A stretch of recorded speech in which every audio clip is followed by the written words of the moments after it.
সুপ্রভাত বন্ধুরা, আজ হলো সোমবার। আজকের সকালের বিশেষ বিশেষ খবরগুলি হলো: ভোটার তালিকায় সংশোধন নিয়ে রাজনৈতিক সংঘাত, নির্বাচনে 106টি আসনে জয়ের সম্ভাবনা, হিমন্ত বিশ্ব শর্মা, মিয়া মুসলিমদের চাপে রাখতেই এসআর নোটিশ ইস্যু, মুখ্যমন্ত্রী ডক্টর হিমন্ত বিশ্ব শর্মা, এসআর প্রক্রিয়া ভুয়ো আপত্তি, এবার বড়খলার ব্যক্তির বিরুদ্ধে মামলা সুস্মিতার, কৃষি কাজে পাতারকান্দিতে স্থাপনের উদ্যোগ, মুখ্যমন্ত্রীকে কৃতজ্ঞতা কৃষ্ণেন্দুর, নাশকতার শখ, বিস্ফোরণে উড়ল ট্রেন পাঞ্জাবে, বিজেপিকে হারাতে জেহাদ শুরু মিয়াদের, মুখ্যমন্ত্রী ডক্টর হিমন্ত বিশ্ব শর্মা, এবার বন্যার বিতর্কে চর্চায় সর্বানন্দ সোনোয়াল, এসআর প্রক্রিয়ায় স্বচ্ছতা নিয়ে নির্বাচন আধিকারিক সকাশে জেলা কংগ্রেস। তাহলে বিস্তারিত খবরে যাওয়ার আগে এখনই চ্যানেলটি সাবস্ক্রাইব করুন এবং পাশে থাকা বেল আইকনটি বাজিয়ে রাখুন, যাহাতে সমস্ত খবরগুলি সবার আগে আপনার কাছে পৌঁছাতে পারে। এখন শুনুন আজকের খবরগুলির বিস্তারিত। ভোটার তালিকা সংশোধন নিয়ে রাজনৈতিক সংঘাত, বিধানসভা নির্বাচনের মুখে অসমে ভোটার তালিকা বিশেষ সংশোধন বা এসআর প্রক্রিয়া ঘিরে রাজ্য জুড়ে আতঙ্কের সৃষ্টি হয়েছে। বিষয়টি বর্তমানে এক গুরুতর রাজনৈতিক ও গণতান্ত্রিক বিতর্কের কেন্দ্রে এসে দাঁড়িয়েছে। প্রশাসনিকভাবে এটি ভোটার তালিকা আপডেটের একটি নিয়মিত প্রক্রিয়া হলেও বাস্তবে রাজ্যের একাধিক জেলায় জাল বা ভুয়া ফর্ম 7 ব্যবহার করে হাজার হাজার প্রকৃত ভোটারের নাম বাদ দেওয়ার চেষ্টা চলছে। এমন অভিযোগ সামনে আসায় উদ্বেগ আরও তীব্রতর হয়েছে। এই প্রক্রিয়ার মূল সমস্যা হলো ফর্ম 7 এর অপব্যবহার ও গণহারের আপত্তি নিয়ে ভোটার তালিকা সংশোধনের সময় ফর্ম 7 ব্যবহারের নিয়ম হলো: নির্দিষ্ট কেউ মারা গেলে, স্থায়ীভাবে স্থানান্তরিত হলে, নথিভুক্ত থাকলে বা নাগরিকত্ব সংক্রান্ত সমস্যায় সেই নাম বাদ দেওয়ার আবেদন করা হয়। কিন্তু অভিযোগ উঠেছে এই ফর্ম 7 তৃতীয় পক্ষের মাধ্যমে গণহারের ব্যবহার করে একটি নির্দিষ্ট সম্প্রদায়কে লক্ষ্যব্যস্ত করা হচ্ছে। বিশেষ করে মুসলিম অধ্যুষিত এলাকায় এক ব্যক্তির নামে শত শত আপত্তি দাখিল, এমনকি জীবিত ও স্থায়ী বাসিন্দাদের মৃত বা স্থানান্তরিতের দেখিয়ে নাম কাটার চেষ্টা। এসব প্রক্রিয়ায় বিশ্বাসঘাতক প্রশ্নবিদ্ধ করেছে শ্রীভূমি জেলার একটি ঘটনা। এই সমস্যার প্রতীকী উদাহরণ booth level officer BLO Sumana চৌধুরীর গত 19 জানুয়ারি ভোটার তালিকায় সংশোধন সংক্রান্ত এক প্রশিক্ষণ শিবির। কানিশাল গ্রামে 133 জন ভোটারের বিরুদ্ধে আপত্তি জানিয়ে জমা দেওয়া একাধিক ফর্ম 7 দেওয়া হয়। সুমানা দাবি, এই ফর্মগুলি ছিল আংশিক ছাপা ও আংশিক হাতে লেখা এবং সবকটি আপত্তি একজন ব্যক্তির নাম দাখিল করা। সেখানে বলা হয়েছে ওই ভোটারের নাকি এলাকা ছেড়ে চলে গেছেন বা দ্বৈতভাবে নাম নথিভুক্ত করেছেন, কিন্তু তিনি জানান বাড়ি বাড়ি যাচাইয়ের সময় তিনি ওই ভোটারদের সকলকেই তাদের বাড়িতে পেয়েছেন।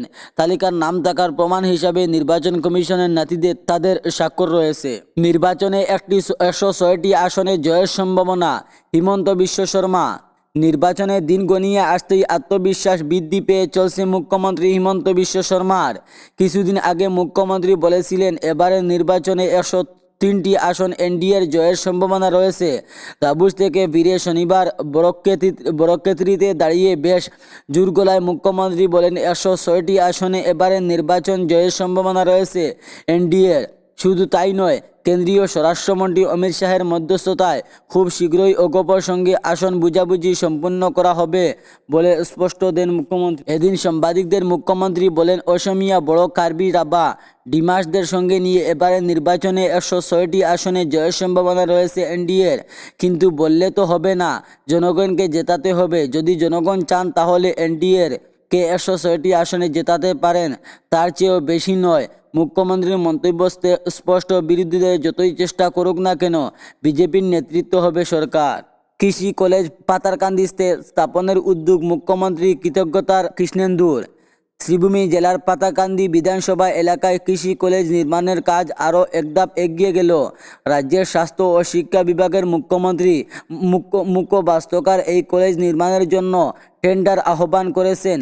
গত 22 জানুয়ারি টেন্ডার বিজ্ঞপ্তি জারি করে বলা হয়েছে, প্রস্তাবিত কৃষি কলেজ নির্মাণের জন্য অনুমানিক ব্যয়ে 114,40,43,833 কোটি টাকা ধার্য করা হয়েছে।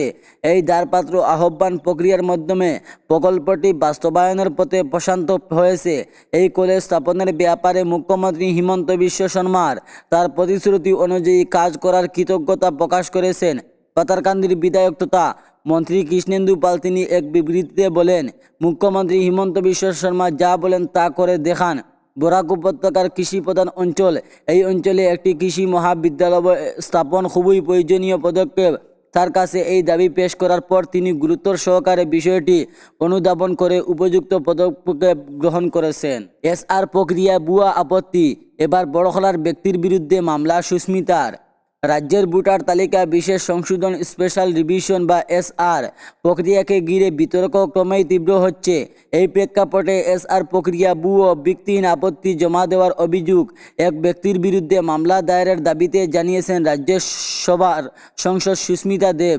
শনিবার কাছাড় জেলার সিনিয়র পুলিশ সুপারের কাছে পাঠানো এক লিখিত অভিযোগে সুস্মিতা প্রতিনিধিত্ব আইন 1950 এর 31 ধারায় বড়খলা বিধানসভা কেন্দ্রের অন্তর্গত দুধপাটিল পার্ট 3 এলাকার বাসিন্দা মোহনলাল দাসের বিরুদ্ধে মামলা গ্রহণ করার আবেদন জানিয়েছেন।